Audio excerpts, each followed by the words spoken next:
Number 1 सीट्ல இருக்கிற எனக்கு সরকার master সহ বিভিন্ন তামিল সিনেমায় বিপ্লবী চরিত্রে দর্শকদের মন জয় করা নায়ক থালাপতি বিজয় এবার নিজের রাজনৈতিক দল তামিলাকা ভেত্রি কাজগাম বা টিভিকের সম্মেলনে দাঁড়িয়ে ঝড় তুললেন।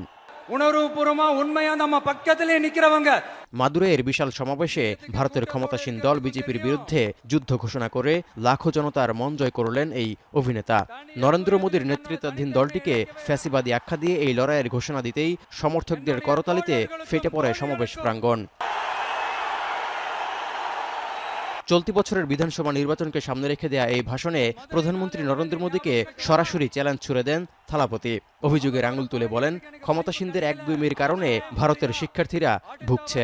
এমনকি তিনি আরও বলেন, একদিকে বিভাজনের হাতিয়ার হিসেবে ধর্মকে ব্যবহার করছে বিজেপি, অন্যদিকে গণতন্ত্রকে দুর্বল করে দিচ্ছে। তাই এই মুহূর্তে বিজেপি তার কাছে সবচেয়ে বড় আদর্শগত শত্রু।